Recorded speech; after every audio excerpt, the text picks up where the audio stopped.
Welcome, everybody. Welcome to the Fanatic Sports Podcast. I'm your man, Blocker. Today's a special day.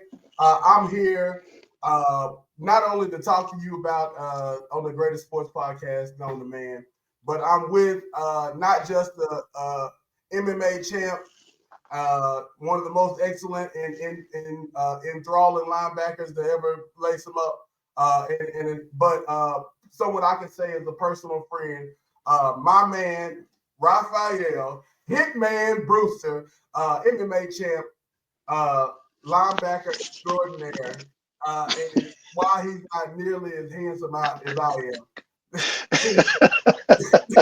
His facial hair is better than mine, so we call it even. You said mine connects better than yours. Yeah. I've been growing this for 3 months, man. Man, nah, I remember when we were playing ball together and that thing couldn't connect for nothing. You heard me? Man, look, bro, look, look, man, I can't thank you enough for jumping on. I know we didn't talk the time or two, man, about getting together. So Yeah, it's for good sure. for us to jump on. Yeah, But man. Yeah. before we do, man, I got to start off by saying it. January 25th, in Washington. What part of Washington? Tell me again, what part of Washington? In Auburn, Washington. Okay. And Yeah. that's at the Muckleshoot. Yeah, Muckleshoot Casino. Muckleshoot Casino up in Washington, man. This man is gonna put poor Elijah Ellison in the dirt.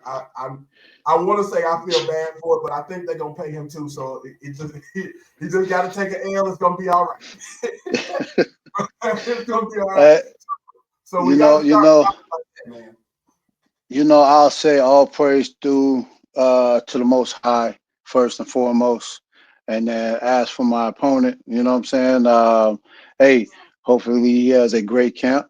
Yeah, Um, he's not injured or most anything. definitely. You know what I'm saying. Keep him healthy. Let God keep his hands on him and keep him in His name. You know what I'm saying. He's an Absolutely. up and comer. Very good.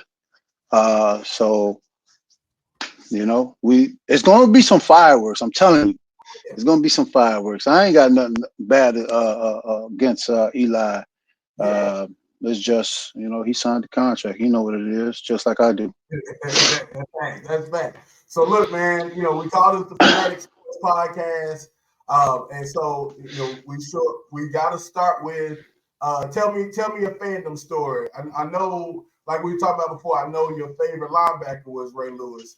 But give me a story, your favorite team, your favorite player, and how you became they fan. Oh man. Um I don't even know where to start. It was if we're gonna talk about Ray Lewis, I don't Yeah. even know where to start because shoot, man. It was Miami games in the 90s when he came out, you know what I'm saying, out of the tunnel. We can start there. Or even when he went to the Ravens, it was just his work ethic, bro. And then what even made me like in awe is all the tribulations he went through in the Super Bowl that year. And you Yeah. know what I'm saying, how he got hemmed up and I'm not saying that hey he did it, he didn't do it. It doesn't matter. It's in the past. And my man came out and I think he was the MVP of that game. So, Yeah. you know what I'm saying? That work ethic right there showed me that through any obstacle, no matter what's going on, if you put your mind to something and you can do it, then by It's, God, dog, you'll it's gonna have get it. done. It's gonna get It's done. going to get done. So look, as a Steelers fan, man, I hated having even now I hate playing the Ravens just because of how of people like people like Ray Lewis, man, and what he instilled in that organization. That Oh that yeah. That's a fight, man. It's a dog fight, bro, without question. So so for me to watch that and to see him and then the beauty of it, like I said, I've never been a fan of the Ravens, but when I became when I got the opportunity to play with you, man, like seeing that fire and that passion. If nothing else, right? Like you were outstanding in coverage, you're outstanding against the run, but just that fire and passion has got to be a blast to play with. Because I knew it was a blast to play with you, man. Like we would, win, lose, or draw, we get in there, we fight, you name it, man. But we was going. What two things you can guarantee is that we was gonna get in there, but nobody finna run up that A and B gap. Ain't nobody finna run up the A and B, Anna. Ain't So, nobody. and Ain't nobody. all I had to do was I had to go. So look, and for everybody that doesn't know, so before this man was amazing in the cage, he was amazing in shoulder pads. Man, Brewster facts. was a stud linebacker, and we're gonna get to Facts. that just a little bit. So matter of fact, let's talk about it. Talk about your history in your career. I know you played college ball before you came to the Warcats. Talk a little bit about about your path to playing football. But I ain't gonna lie to you, my path was long, long and hard. 2001, I graduated high school from Meadow Creek High School, which I still own that single season. Bobby, I hope he's listening. I hope he's watched. 177 tackles. All right, that still holds to this day in high school. But you know, I got signed. I got signed to UGA. I am a dog, and you know what I'm saying. I was young, hot headed at the time, and I did some dumb shit. So you know what I'm saying. They revoked my scholarship, and I chose to leave. Odell Thurman was my backup, and if you know football, Odell Thurman played for Cincinnati Bengals. Yeah, And he was a monster. All right. yeah. I'm just painting this picture, right? Right, So, right. left home, I left UGA, went back home and had my first son, and I was like, yo, I gotta provide for him Yeah, more than what I'm doing now. So, you know, went out to California. I'm talking about, left the kid, left the fam, by myself, went to California to a JUCO. Now my the goodness. JUCO wasn't that good, bro. I ain't gonna lie to you. Golden West, it wasn't that good, but we played Mm-hmm. ball. You know what I'm Yeah, saying? I got highlight and all that, and this was before the YouTube and yeah. and all that streaming stuff. So remember when you had to take the tape, record it, send it to somebody else, and they put the highlight together. You know what I'm saying? For $250, that's what I had to do. Man, I was just telling somebody about that, man. It's wild. Yeah, It's it is. wild where we come from. Technology has made things a lot easier for us, man, for sure. Yep. So with that being said, I signed to Missouri, played 3 seasons there, and from there, man, I did my pro combine, ended up running a 4.56 in the 40. Yeah, Did my 225. I think it was like 20, 24, 25 times. yeah, I had good stats, but there was like they didn't take me just then, right. and that's when I came and played with y'all. So Yeah, man. did a couple seasons with y'all, got a couple film out there, had an agent. We went out to Cleveland, we went out to Baltimore. So let's tie into Ray Lewis, right? So Yeah, yeah. went out to Baltimore, bro. Did a private workout. That shit was amazing. I thought I was going to sign with him, man. And Mr. Smith himself was like, "Hey, I need to see more form tackling because you're just running through these guys." And I was like, "All right, too easy." He was like, Uh-huh. "But we're gonna call Uh-huh. you back. We're gonna call you back." And me being young, I was like, "Hell yeah!" They Yeah, walking me through the facility. I got to see Ray Lewis's uh, locker and everything like that. And I ain't gonna lie to you, that's the only man I ask for autograph. Like I know yeah. a lot of famous dudes. You know what I'm saying? But him, Lawrence Taylor, hell, I'll even do fucking Trey Palomalo just because he a Uso. But Yeah. those three guys, man, they played with reckless abandonment. Yeah, you gotta love it, man. You gotta love that. Like that was the pinnacle during that time, man. When those guys were when Lewis and Palomalo were Troy, playing. Yeah, that hard hitting action, man. And so what you mentioned it, man, talking about minor league football. For those of you who didn't mention it, I see a couple of eyes that jumped on with us, man. Shout out to everybody that's joining us. So I got my man. Rafael Brewster with me, man.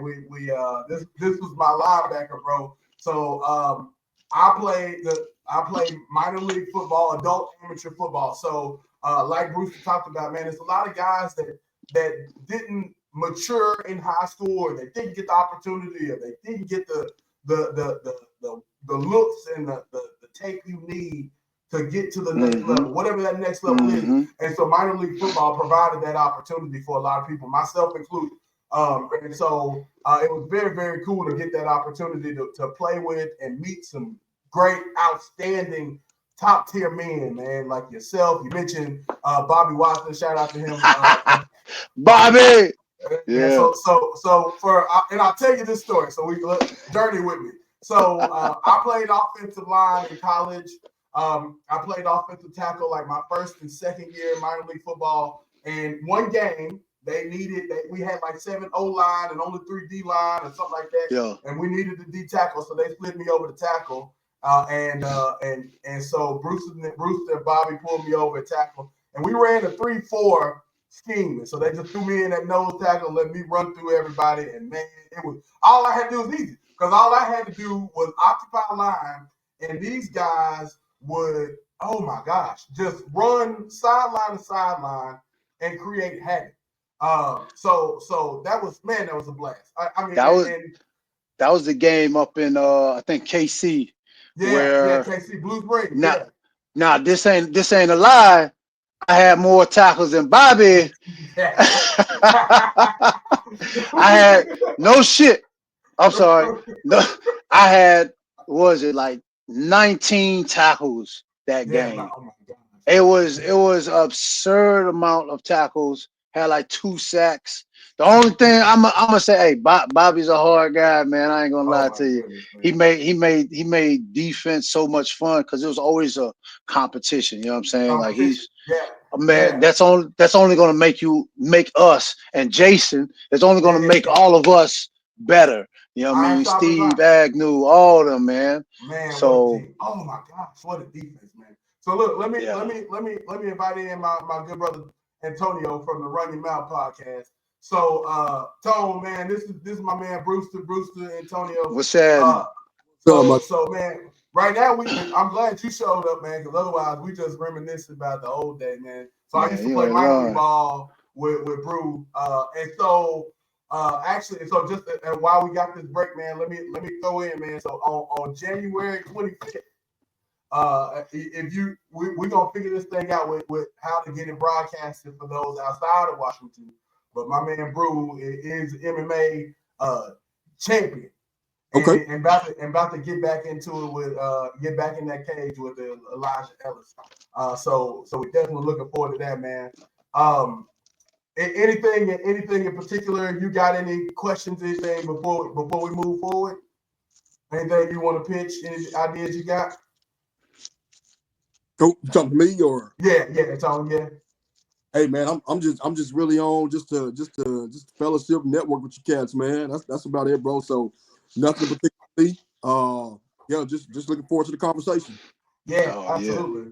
Absolutely. So Bruce, man, look, we talked about the minor leagues. We talked about it. Now one of the cool things, man, like you said, you had your oldest boy. Now I can't believe it. It's crazy to me to think about it, because I remember when Lil Brew was a baby, and now you're a grown man. I'm bigger than you, bro.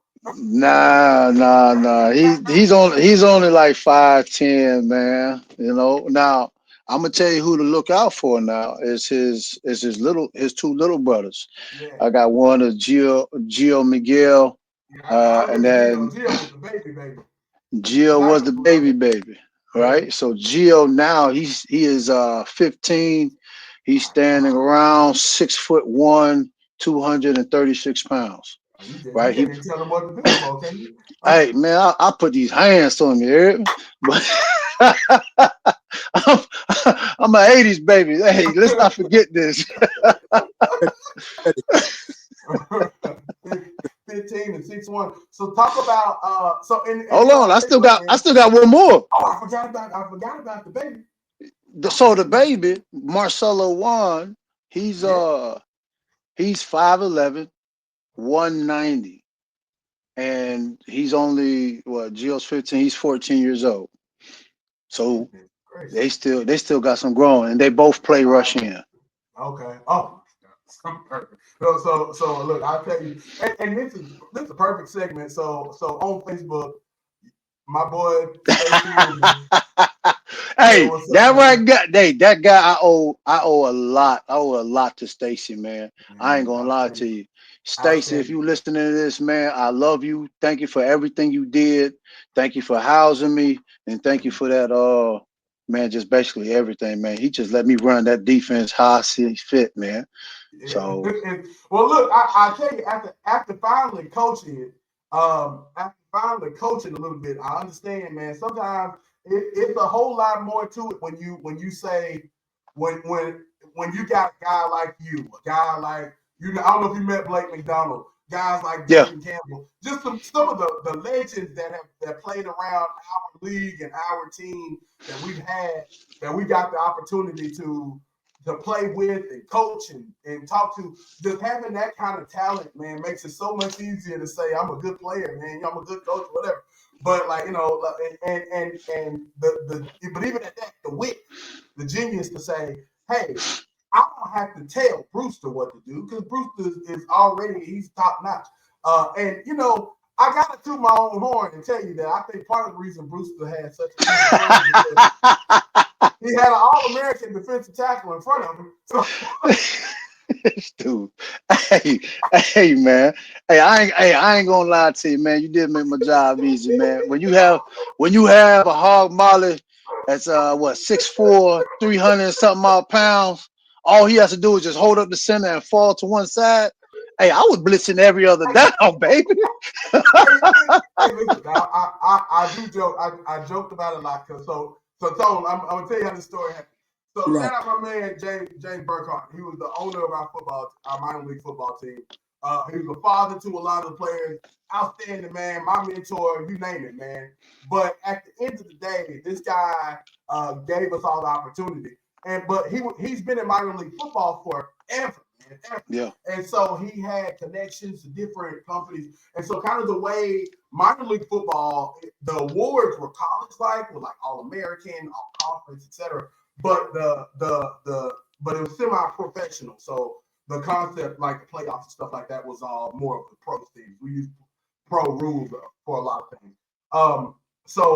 But he had these connections. And so he would work with, and again, this is why I can't, and NOTHIN say when you really appreciate somebody, you double salute, man. You got to double salute James Burkhart because he would put in all this effort to get film. So he always had every game video. Like now we just started broadcasting for a while, but he always had every game video so you could get your tape and get the opportunity for people like Brewster who had a real chance to play, at any professional level. He would provide that for the Which other I thing. did. Yeah, without a doubt. So Brewster's one of the success stories from our from the NWA Battle and Warcats program that that we can show people like, hey man, if you come in, you do your job, you do what you're supposed to do, keep your nose clean, you got a chance to go be what God meant for you to be. But like one of the cool things he did was if you put in the work, man, he was willing to do it for you. Just like kind of like how Reggie Swint was talking last week about if you ball, I call. Like James was that same way, even after they got done with school and stuff. He reached out to one of the organizations that he had made like sort of a little highlight clip. I had about a 7-game season on defensive tackle where I'm not gonna lie, it was an impressive run. I had 30 tackles. I had a couple tackles in the backfield. I had a sack, but more importantly, like Brewster said, man, like dude had one thing I talk all day about a lot of things, but the truth of the matter was Brewster definitely would go get through untouched. The guards wouldn't get to the linebackers at all. And so now, and the hardest part of Brewster's job was the fact that they didn't give me football pants that covered my butt. Yeah, so, bro. Which I think might have been My man should have been like 3, 4X, man. He was fitting in some extra large. You know what I mean? So Brew, it got him out of his stance real quick because he was tired of seeing my butt crack every play. Like Man, on them hard counts, he was gone. Yeah, So, I ain't gonna lie no, to man, you. it was so, but yeah, man, look, man, I think that I cleared the path for him, and then we had another linebacker, Bobby Watson, and literally these dudes would fight each other for tackles. Like literally, like they was in each other's face every other play for tackles. Like so some linebackers in the 3-4, they argue about who gonna make the call or who gonna do what. No, they worry about the coverage, none of that. These dudes wanted to get to the ball carrier. So if you could imagine that amount of hunger for whoever the skill player was that got the ball, you don't want to see that. You don't want to see that. And then we had a safety. I ain't gonna lie to you, man. This man, look, Jason about 5 foot nothing, man. Hey, neck was about as big as a thigh, my boy. Hey, that ball, if that ball hang up there even 2 seconds longer than it's supposed to, he got it. Over with. You know what I'm saying? Over with. And then on just to say that on sweeps, man, he's coming in clearing out whatever's first. Making that running back stutter step, man, and there go my tackle or Bobby tackle. Hey, anytime Bobby had a tackle, I had to jump on top of Bobby so they can count me for an assist. You're an assist for it, huh? I need that. So look, man, I'm gonna tell you about Jason Campbell. So, and this is a true fact, bro. So Jason Campbell, shout out, man. I know he gonna see this after the fact, but Jason Campbell played minor league football for I think 15 years, something like that. This dude had 100 and I want to say about 180 interceptions, something like that. Yeah, dude was a monster. Yes, absolutely. Look, man, and he was like 5'8", 5'9", about 200 pounds, so he's stocky cat. But like he would play free safety, and he would hide behind the referee. And so you think you got the big boy post route going? And you would hit that big boy post route, and then poof, here comes number 3. And he would jump in and dog. When I tell you, it's to the house. It's to the house. Soon as we see it, let me turn it. I'm hitting the guard. I'm hitting somebody. Hey, man, we got lead block dog. It was, oh my gosh, we had so much fun. Fun. Oh, then. Yeah. Oh, yeah. Ball hog, man. We had some look, and Ruben got all the facts down here, man. I'm definitely gonna get you your comments on him, man. Because but we had a blast. So look, and with Stacey Ruben talking, man, I throw up some of his comments while I'm telling you. So my first I'll tell you the story. So this is how it happened. And I probably told the story on this podcast before. Here's what happened. I moved to Fayetteville to transfer from Washington. Of course, this was before all this red tape, before how easy it was to get in and out of portal, things like that. So I transferred there. I had eligibility, but I wasn't academically eligible. And then I didn't take care of business. And I'll just be honest with you, I didn't take care of business the way I was supposed to. The red tape got me. And so by the time I got eligible, I had a year eligibility left. And this was around the time that Houston Nutt was leaving. And so the coaching staff had no care for, doing anything or whatever. And so, man, they basically just like, look, man, we would like to use you, but we can't. So you can't play. And so this was like a Tuesday. That Saturday is the red and white game. I am walking through the stadium. I got my baby in my hand. I got my lady. I'm holding my lady's hand. And this guy walks up to me and says, "Goodness, boy, you ought to be out there." And I said, "I wish I could." And he said, "Well, you still want to play football?" What? It's a pig's ass pork. So and that man was James Burkhart. So James Burkhart said, "Well, meet me in Rogers at high school, wherever we went to practice." So I get out there, man. First practice, man. I mean, ball. We hadn't even snapped. We going 1-on-1s and offensive versus defensive line. I don't know this dude from a can of paint. He wasn't even the one lined up to me. Number 56 on the right end, Stacy T. Rubin, looks at me and says, "Oh, this big dude's sorry. He ain't finna do nothing." You ain't even seen me. I got a 4-3 show. Hold on, man. So then the defensive end, we go hunt. I have a pretty good snap. We get a pretty good back and forth. After that, he said, "Oh, Jared, if you ain't gonna do it, I'm gonna take care of it." So then he switches with Jared and jumps over to the left side, and he is just talking. And so then, boom, I got him. I get my hands on him, and he said, "Oh, that ain't gonna happen again." I mean, dude, the whole practice, Stacey Rubin is talking like I said something about his mama. And the only thing that saved me was my left guard was his homie. And he's just like, "Hey man, it's cool. Shout out man Hudson, man. I talk to man all the time on LinkedIn, man. He said, hey, it's cool, man. He just talked. That's just him." I was like, okay. All right. Dog, I'm scared out of my wits. I ain't played ball in like 3 years. I'm trying to make sure I'm in shape. I'm trying to make sure I remember. I'm trying to, get back on the bike. And this man is talking like I mean, I'm just amazed. And so like I'm not shocked to see it. And so he played a couple years with us, and then I think when you came is when he finally when you came is when he finally he had to hang it up and he became a defensive coach.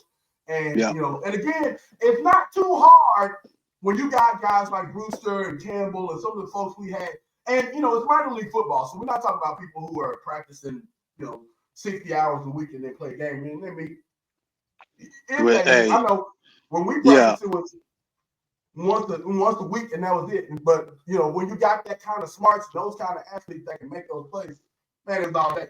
It's all day, man. And so but definitely shout out to Stacey Rubin, James Burkhart, man. And this is why I wanted to get Bruce on, man. Like just to talk about some of the old days, man. We had a blast, bro. We had a real blast. Yeah.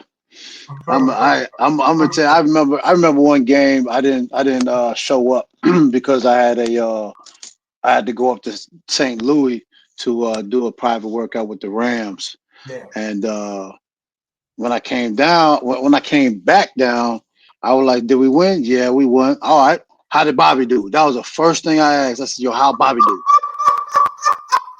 I ain't care about nobody else. How did Bobby do? What about how many tackles he got?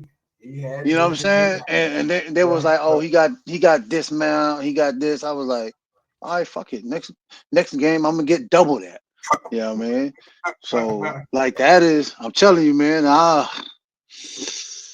Man, he brought the fire, man. He brought the fire, right? And then that my last season we was Arkansas Warriors, and no lie, man, it broke my heart because after that season I played I went to go play for Arena for a year, for a season, but it just wasn't the football I was used to, bro. You know what I mean? So, but that last game, championship, I'll never forget this, man. I caught a cramp on the goal line. That last drive, I caught a cramp on the goal line. Stacy puts in the backup. I tell the guy doggone MIF for this. I said, "Listen, big man is getting the ball, shoot to his legs, just dive at his legs." A man wanted to go head up with him and got ran over. I said, I took my helmet off. I started taking everything off, man. I said, I'm done with this bull crap. And we talking about seconds. We talking about seconds on the clock. Man. Look, man. So look, I'm gonna jump back in with this one, man. This one, Stacey. This one right here. What are you talking about, JJ and Josh? Like, dog, the way we the way we were putting like defensively. So like, and this was the key defensively, especially that year that he's discussing.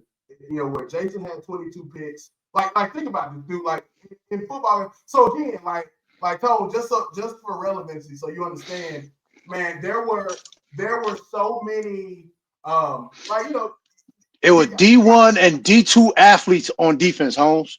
Yeah, that was it. So like for probably 2 years, like for 2 years, it was like, hey, defensively, we knew we have to score because you didn't know what you're gonna get offensively, and it's just so hard. Offense takes time to practice and over and situationally awareness, like those sorts of things. So Brewster talked about it. He said, "Look, man, he put the backup in, and the backup was just trying to be a big man and go head up with him instead of just swallow that pride and knock him on his feet. Let's get him down and we'll work through it there."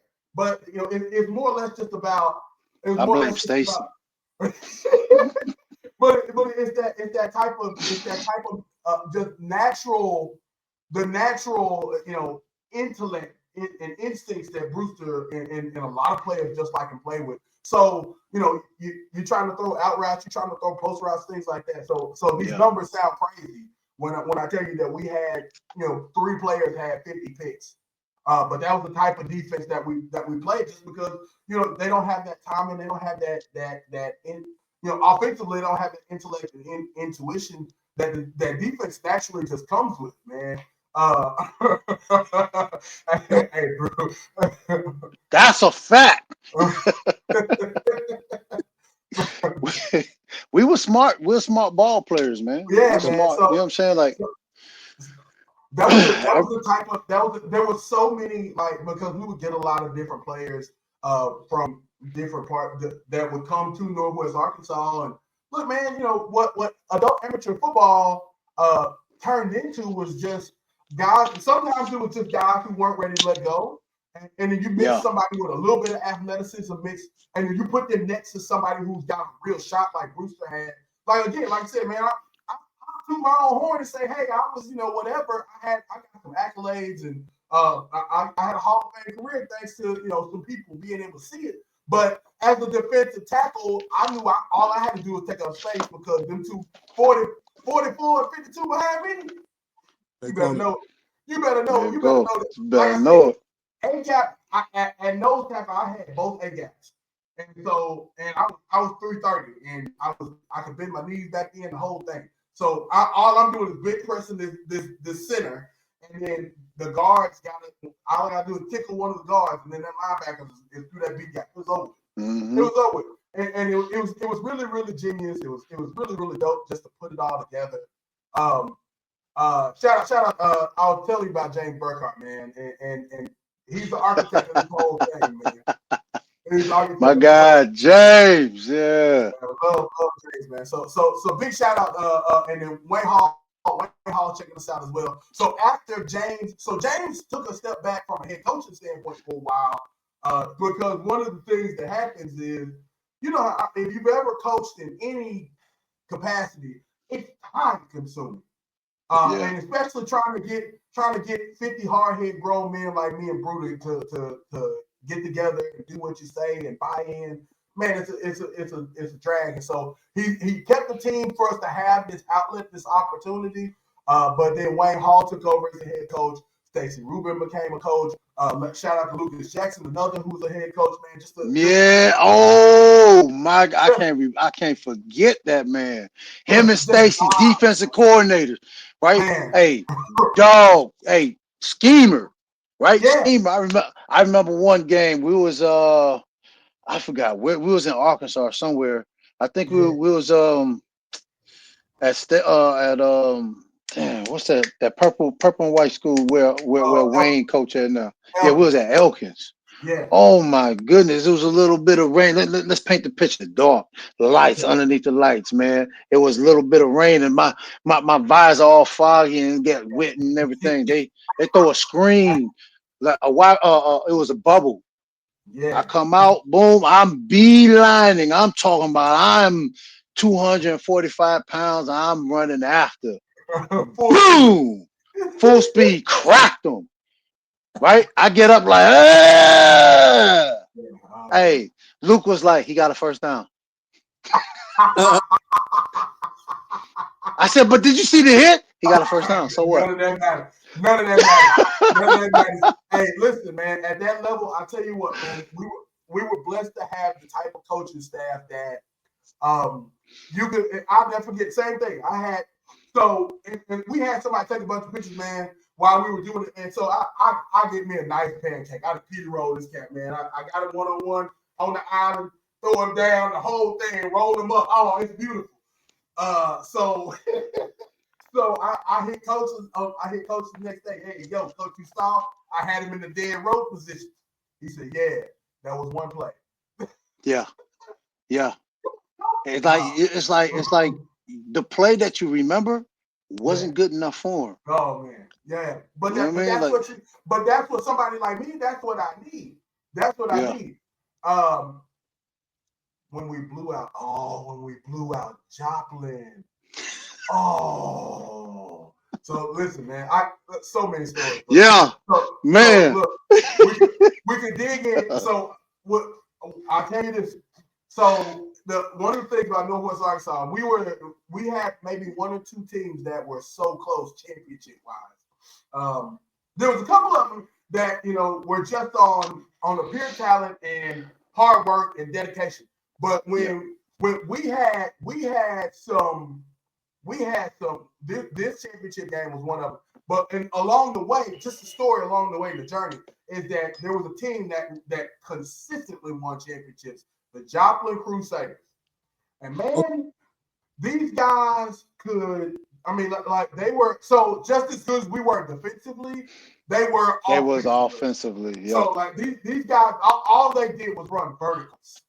Look, they would run verticals. They had guys that could run by them anyways. Hold on. You can't say that. You can't say that. Okay. You have to say they threw because there was no running.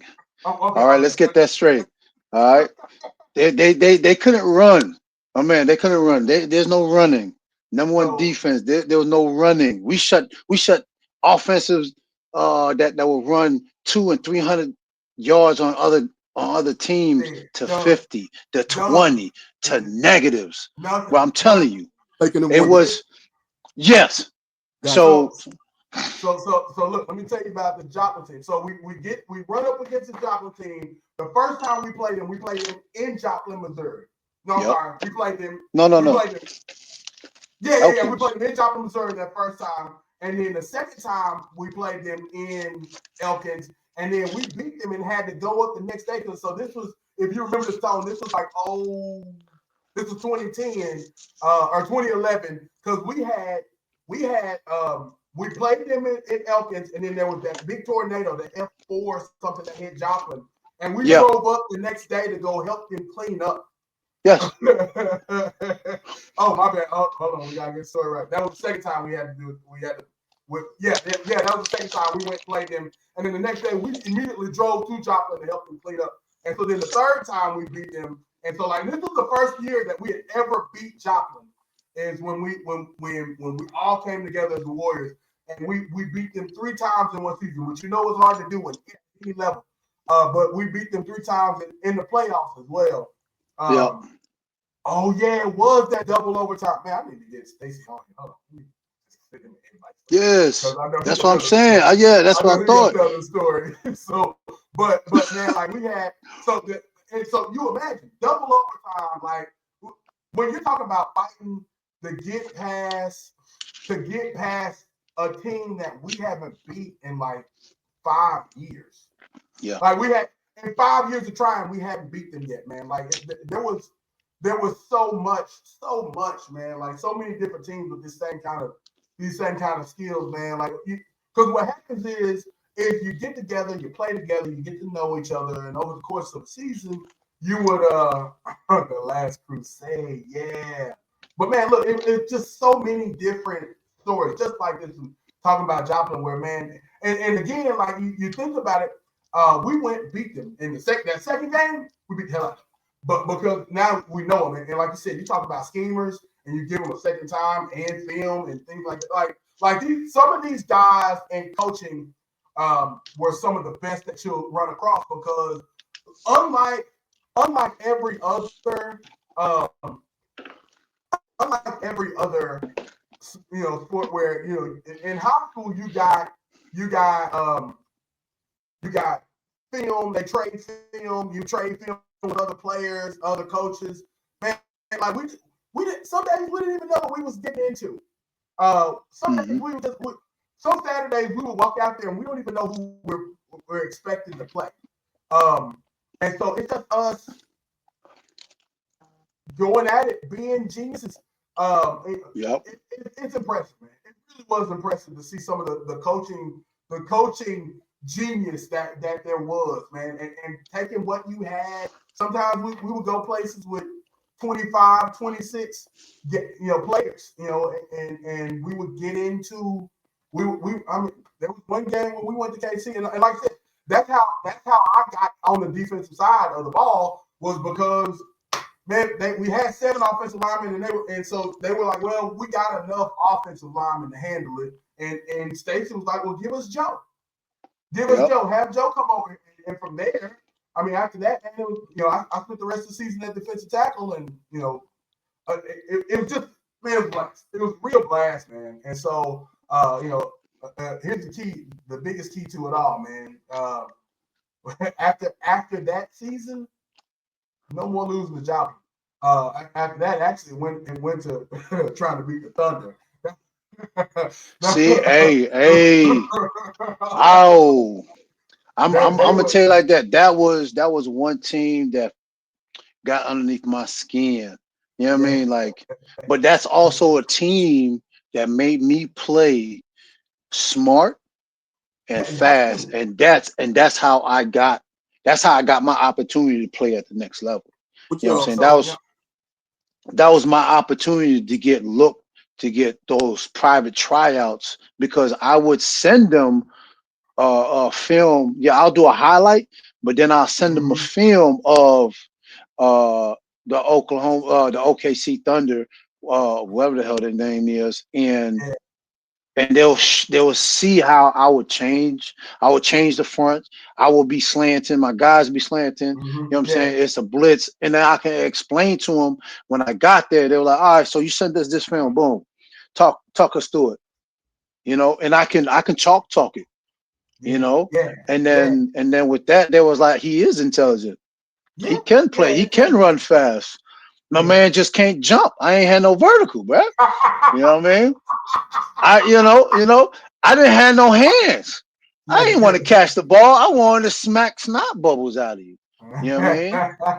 Hey, shout out to James Burkhardt, man, for checking us out, man. He I know he said he had to run, man, but it was a blast to have him with us, and just to have him memories, man. Like, and so it's so dope to talk this through, man. Like, just thinking about some of the old days, man. I like to look forward. There's a great future ahead of us. But man, some of the times we had. Yeah. Some of the times we had. You couldn't beat that. You couldn't beat that with a slave pogo stick, man. I'm telling you. That thing that was the best. Some of the stuff you couldn't write, man. Some of the stuff you couldn't write. You just had to be there to see it, and so it's cool to get it out. Yeah. But speaking about your future, man, and again, I gotta say it, man, because I'm so excited to get the opportunity to see it. I know, we're gonna check in afterwards to talk about how you won. But man, tell us a little bit more about the fight on the 25th. Man, it's going to be at the Muckleshoot Casino up in Auburn, Washington. You know what I'm saying? I just left Washington over 12 years. Now I'm over here stationed in Texas. So it's going to be a good fight, man. He's an up and comer, man. He's I think he's I want to say 4-1 right now or something like that. His only loss came in the heavyweight championship for Fight Tonight, you know what I'm saying, for that promotion. And hey, man, you know what? It's good. It's good, man. He's supposed to be the next thing coming out of Washington. Of course, he He trains with Chase Hooper, which is in the UFC. You know, Okay. very, very skillful guys over there, man. Shout out to their coaches, man. So we'll see, man. I'm gonna put it like this. I'm not letting out nothing out the cat out the bag, rabbit out the hat. Man, I ain't saying nothing about nothing. What I'm saying is it's gonna be a good night. It's gonna be a great night. It's gonna be a great night.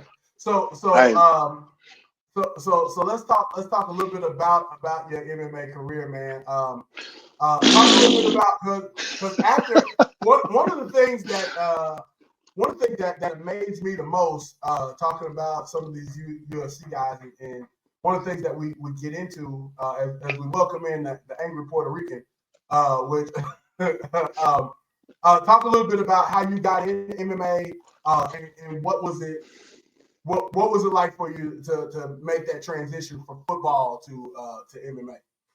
well, MMA was. I ain't gonna lie to you, man. When I was in Missouri, I was doing jujitsu. Okay. I was with Jorge Gracie and David Adeve, Big Mike, J.W. Wright. I was on the competition team. So that competition after football or keeping me in shape for football, that was my outlet. And I'm gonna let you in on something. 2012, so 2011 that tornado happened, right? Yeah. Okay. I was in that tornado. I helped look for remains and cleared houses, and that right there, I was like, I'm going to the military. My dad was military, my uncle was military, my grandfather, so it was just a lineage. You know what I mean? So Beautiful. that's what I did, and I'm currently still active now. I love it. Yeah. But that changed my life because I didn't have football. You know what I mean? I didn't. Yeah. So it was So good that you got the opportunity to get back into that, man. So talk about the transition when you went into MMA. When did you decide to go pro? What was the concept like? so as an amateur, Mhm. 2014, I did the sport late. Okay. I think my first horrific amateur fight was I was like 29, damn near third. No, I'll say about 30, 31 Okay. years old. It was horrific, man. It was. I have it in my phone, man. It was just I was garbage, like straight garbage. All I So did was a 1-2 double leg blast because I had a wrestling background. You okay. know, let's fast forward. I got a little better because I started training with the right people. I was 10-1 and held 5, 6 belts, I think, through multiple organizations as an Army, Mm-hmm. and I defended every last belt. And you don't become a champion just by winning the belt. Let's get Right. that right. Right? Right. You don't. You have to defend that belt. All right, you Mm-hmm. can't call yourself king or something if you just took over the land and never defended it, because Yeah, I people like gonna that. look at you. People gonna look at you and like, yo, he's he a little soft. Mindset. That's what I needed and that's what I wanted. So I was 30.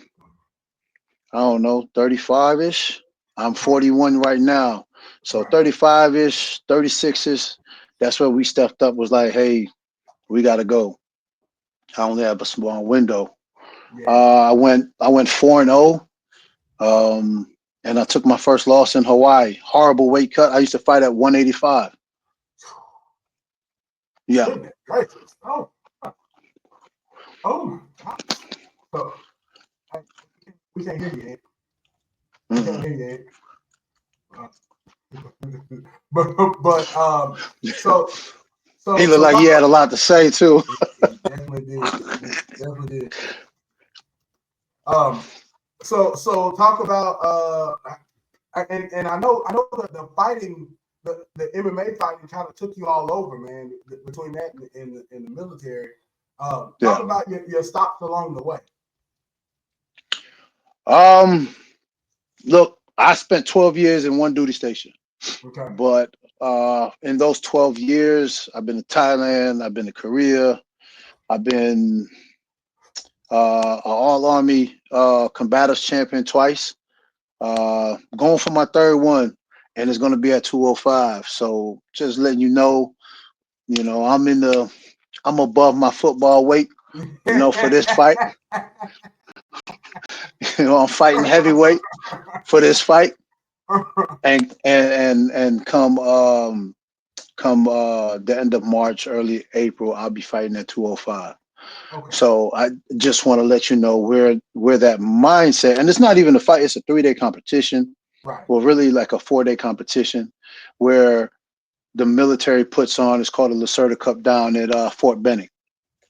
So you have the best of the best. You have all your weight classes. The first day is just your basics rule, your grappling, wrestling, whatever you want to call it.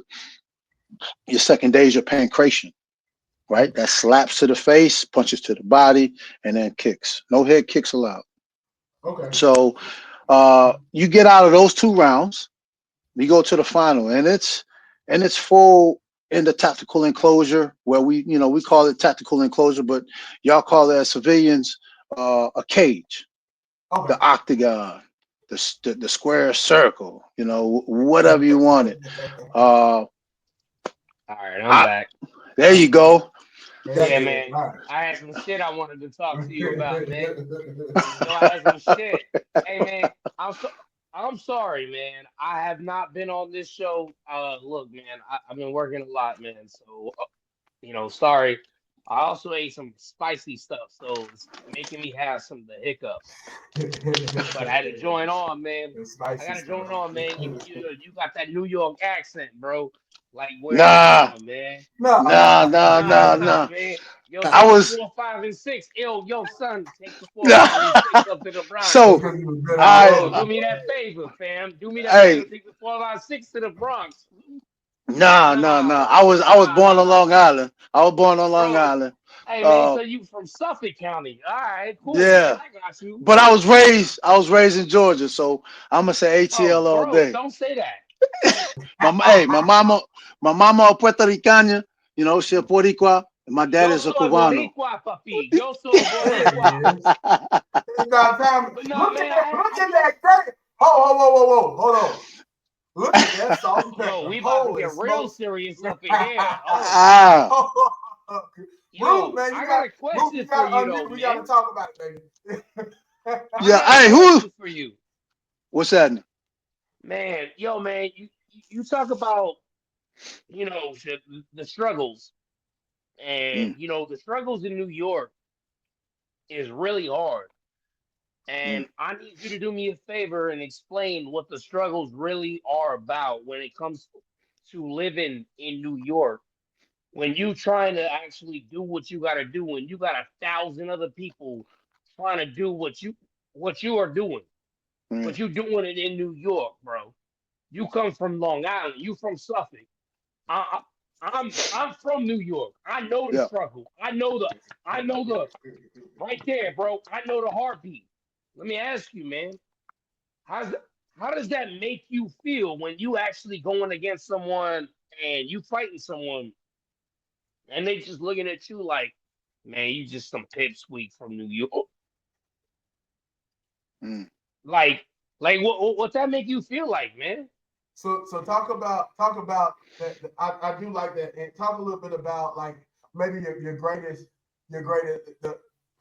what is I'll give you this one, the one you're most proud of overcoming, because like when you're in the middle of those, in the middle of the ring, bro, in the middle of these fights, you've been trained all, we've gone through probably 5-6 weeks of training specifically for that fight, man. Talk a little bit about your maybe the greatest thing you've had to overcome, and what that looked like, man. Whether it be an opponent or if it's somebody else.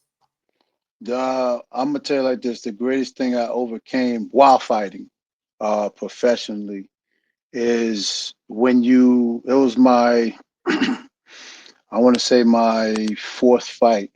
I just jumped up to. Just remember, all right. So as an amateur, I fought at 205. I walked around maybe 215, cut a little bit. But as a professional, I fought the majority of my fights at 185. So from my first and third fight, that was at 190 catch, 185, 185, and then I jumped back up to 205. Now, when I tell you this man, and I was like, yo, I'll never fight at 205 again. This man's head was so big, and like when we weighed in at 205. I weighed in at 20, 203 and a half. And by the time rehydration, the next day, I'm walking in, I'm like, yeah, it's whatever. And I turn around, like I see my coaches, and they like, yo, who the fuck? Oh, I'm sorry. I was like, yo, who the hell is that guy? The dude was like 245, 250. Oh, all the coming back from the waterway. Yes. Oh So, wow. but I'm gonna tell you like this, man. I gave him the business.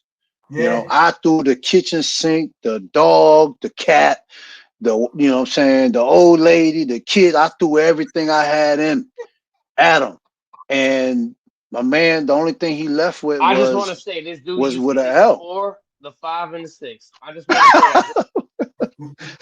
You know what I mean? Like This man it. don't know nothing but Oh shoot, my bad.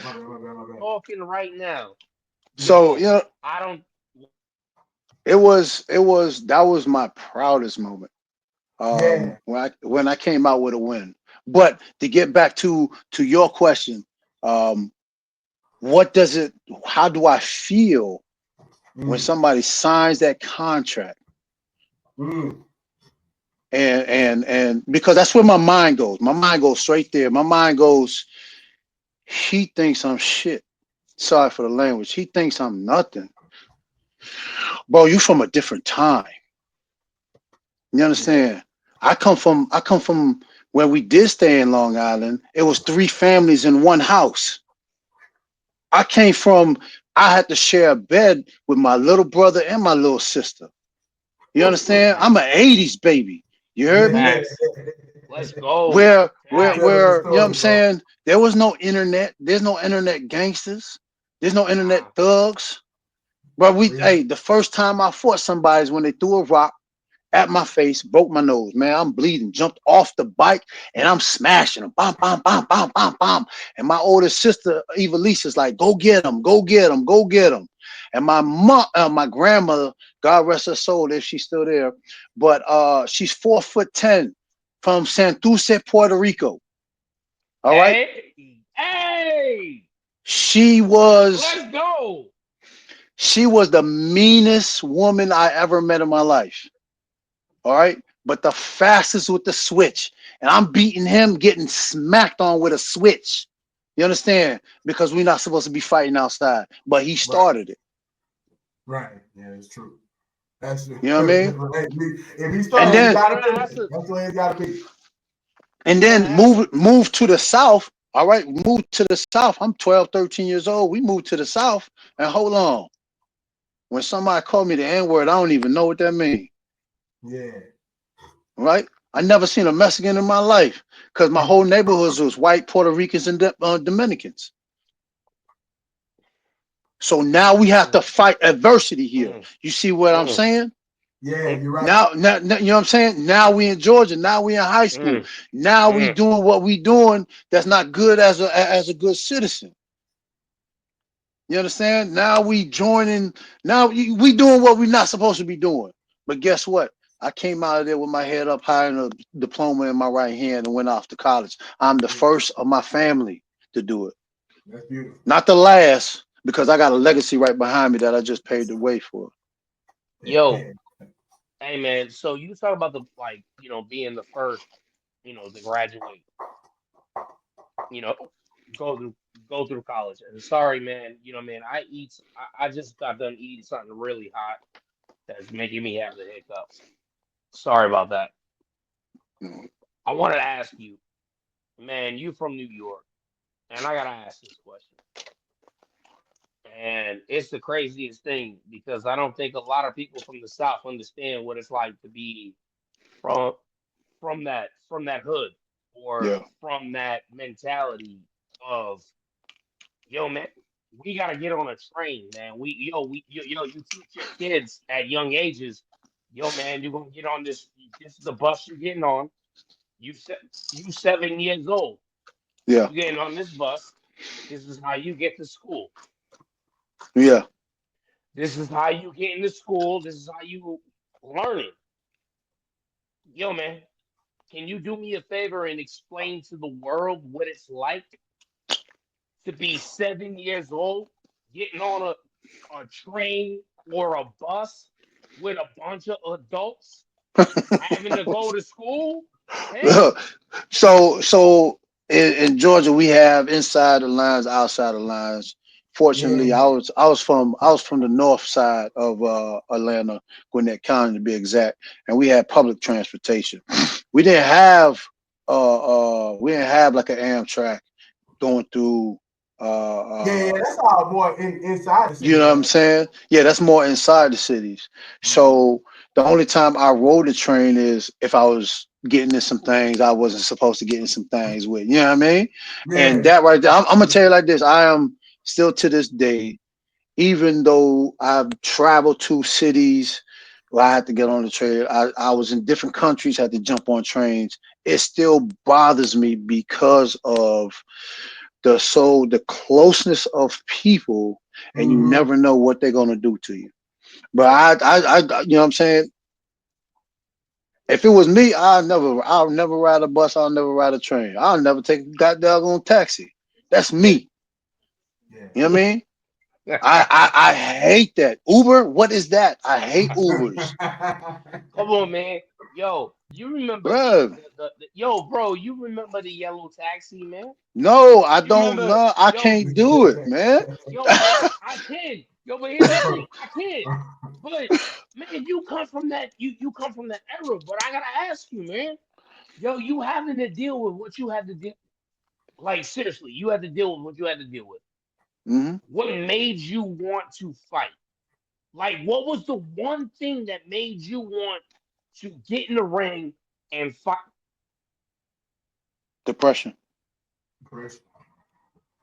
Wow, that's heavy, bro. That's heavy, bro. I love it. I and love it that's why I still do it to this day. because you can get so much out, man. You can get Um, so much out, man.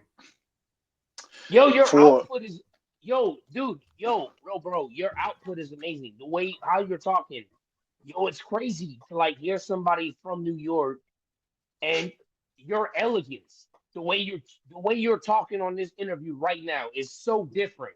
It's crazy because you get somebody from the hood that has no idea how to actually have a conversation yeah, from the hood and not understand how to speak elegantly. You are speaking now. Yo, bro, you can get on any, and I'm gonna tell you this right now. You can get on any show and I talk your appreciate shit, that. I man. appreciate that. And yo, just the way you speaking is different because everybody just thinks that New York motherfuckers. She's again. Yo, man. I don't know where our swear jar is right now. I think we at 100. You gotta be $100. You gotta The be way 100. we are. And I'm just saying, man, just like listening. Yo, I just got done watching your highlights. Before I got on this, man, I was watching your highlights, man. Before I, before I got on here. Yo, he told me who you were, but I had to work. Yeah, So the first thing I'm gonna do, man, I'm gonna watch. I'm gonna like watch what your highlights are. I'm gonna like so I understand. Again, like I said, man, I'm sorry if I'm hiccuping. I ate no, some you good. spicy stuff, man. I took a bet. Yeah. Probably the wrong thing I should have done. Worst thing, worst thing I could have done, man. I ate something with some really spicy, man. So I got the hiccups. But yo, man, it is it is literally a pleasure to get on here, man. And you from New York, I'm from New York, and I hear your voice, man, and I hear home. I hear, you I'm know, glad it can do that for you, bro. man, Yeah. yo, bro, yo, fam, it makes me think of home. It makes me think of Suffolk Boulevard in Jamaica.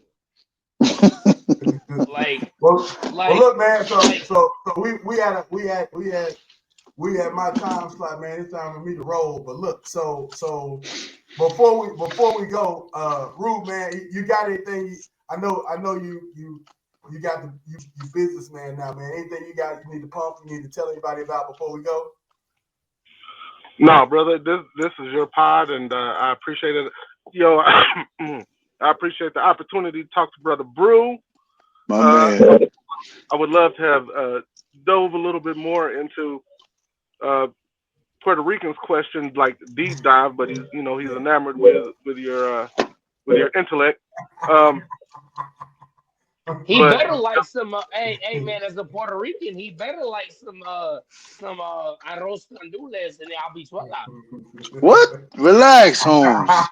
Hey, Relax. see, I just made a whole batch. I had like 2 gallons of coquito I just made. So yo, hey, you just stop it. holler You at make it with me. the rum. You make it with the Hey, rum. I'm gonna tell you a secret. It's coconut rum because it's smooth. You don't taste Facts. it, and when you sit down, when you stand up, you're gonna fall back down. So, Yo, but yo, that's dope. but arroz con gandule, that's my thing, man. Yeah. I love that. Yo, y habichuela. Habichuela, I but man. love that. Rube, I don't know what Blo- they're saying, bro. Blocker, I would love to know what your normal time slot is, and try to catch you a bit more often, brother.